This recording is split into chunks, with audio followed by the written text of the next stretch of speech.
Hi, Kevin Ledoux, the Pragmatic Luther at Ledoux Guitars. Today, I've got something to share with you about dot inlays for a fingerboard. It's fun to put in just simple dot inlays. They go in quick and easy, as you all know, but sometimes there's some things that you can do to brighten them up and make them a little bit different, maybe add a personal touch to them. So I thought I'd share those with you today. So there's nothing difficult at all about any of this. uh, and it's not expensive, so I guess that's good for everybody, right? Uh, what I did was I went down to the local Ace Hardware, and if I could find it at Ace Hardware, I think that means you could find at most any big box store, or definitely through Amazon.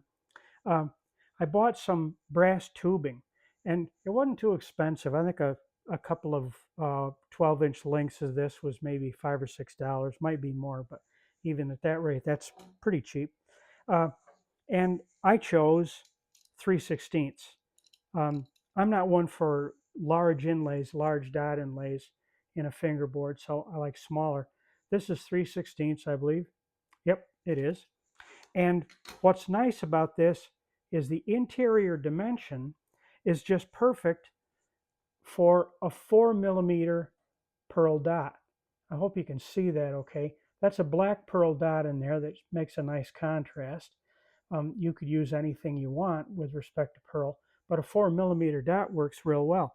But there's another thing that you can do to make these even a little bit more unique, you might say, or styled the way you might like them. I've found that you can make dots that will fit right inside there in another material of your choice.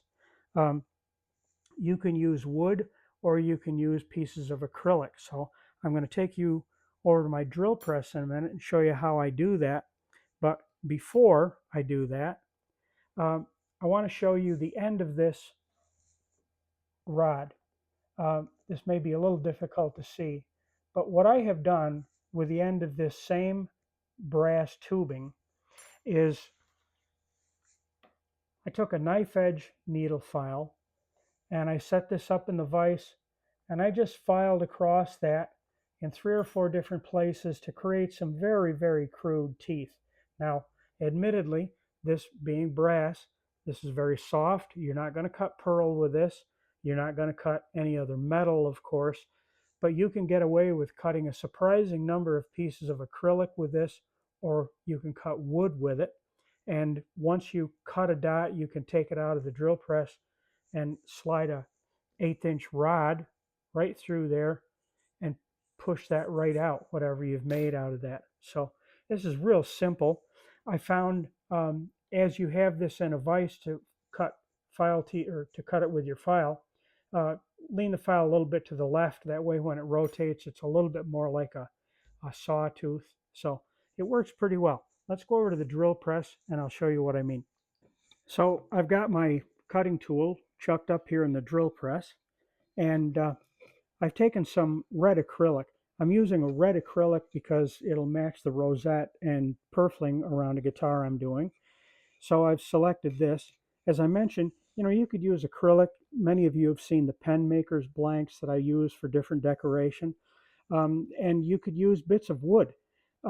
Any hardwood, softwood that you may choose would work very well. You're just not going to be able to do pearl with something like this. I suppose if you have machining experience, you might get some steel tube of the right metal chemistry so that you could harden it and you could actually make this tool as a permanent device, but I don't have that ability yet. So this is easy enough. I found that you do have to hold steady because your tool is not center guided, but you see there it is. It drills, and the piece that we want is up in there. So the process is slow because now I'm inclined to take this out of the chuck and push that out of there. I have cut these in a stack before. In the acrylic, that doesn't work out because if they're warm, they tend to stick together. If you were doing this in thin pieces of wood, you could probably drill several and just let them push up in there. By the way, when I say thick or thin, whatever, I have these at 60 thousandths of an inch thick because that's the thickness that a pearl dot would normally come in. So there's that's really the sum and substance of the process. So after I've made this up, I've drilled my piece out. I just take a piece of 1/8 inch rod here. It could be anything, I suppose. And you just persuade that out of there. And if you're using, as I'm using here, this acrylic, that could be a little more challenging to get out of that tube, but it'll come out. You just got to be persuasive with it. If it's wood, it'll come out a lot more easily. And you can make these wonderful different contrasting colors to go in there. So I have to cut my pieces of brass to a length to get them into inlay size, and that's easy enough. I've got my little miter box here. You may have seen this on another video or whatever miter box you happen to have, and I'm going to just use this piece of pearl because it's 60 thousandths of an inch thick as a gauge to one side of my saw cut there, and I'm going to just put in a stop. This doesn't have to be accurate. You just want to get it, close to the neighborhood. You just need a little wood stop here or whatever you got. The best species to use for this stop is a piece of prime, whatever you got. All right, so there that is. Now your craft saws, just about any of these craft saws, regardless of brand, they'll all cut non-ferrous metal. And of course, anything as soft as brass, they're going to cut it very easily. Takes a little time, of course, but it will eventually work its way down through and pull that out of there, and see you've got your brass inlay. Now, it's easiest to inlay the brass piece first into the fingerboard and then put your colored material in it. It'll just go that much better. Now, another thing that you could do with this that I just thought of this moment, and I have never done this, but I know it can be done, and I know someone that is doing a similar process. I'm just going to show you on this long piece. If you were to take another piece of material smaller than this interior or this inside diameter and center that, you could pour an epoxy around that is colored or even clear, I suppose, and you could make a cat's eye inlay. If anybody here is watching or has watched Bo Hannum, ukuleles and guitars, he's doing this, making his own Parisian eyes in bridge pins, and he does it really well. He centers that centerpiece by eye, and then he puts a colored epoxy down in there, and it makes a terrific little inlay. So you could try that too. So to set these, of course, is a simple enough process. There will be occasionally nothing, always. There will be some burrs on those little pieces of brass, and you may want to try and find a way to knock some of those off, but I've found that by placing them over the hole carefully, I like to use a soft mallet because the brass is so soft. But you see, that just sets right in there pretty well. And then you get your, you get your center material in. My fingers are in the way of the video, of course.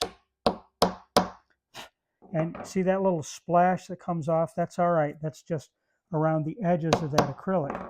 And that'll go in there quite nicely. Here on the other end is another one that I did that I have just refined off with a file. That's not even sanded. But you can get an idea of what comes out of that. So it's really easy to do. So there's my way of enhancing pearl dot inlays. I'm sure that if you were to try this, lots of you might come up with some other ideas, push this envelope further, and come up with some ideas that I haven't thought of, more creative things. And if you do, I hope you'll post some of those maybe on YouTube and show us all what you've come up with. Now, I have found from experience that especially if you happen to be using any of these acrylics that I happen to use, that color can be a little bit deceiving. It may not be as bright as you want, or it may change its color against a dark wood. So always do a test before you put this in anything that counts, of course. And a reminder, it doesn't need to be acrylic. A 4mm dot fits in a 3/16 rod. And you could put in any kind of a piece of wood, a wood burl, anything you wanted. And you can also pour super glue in there, which you may be able to color, or you could use a colored epoxy. There's any number of ways that you can fill that center. So it's something you can have a really good time with. Thanks again for watching. I'm Kevin Ledoux, the Pragmatic Luthier. I'd appreciate it if you'd put a like on the video and subscribe to my channel if you've not done so. Thanks again for watching, and we'll see you the next time around.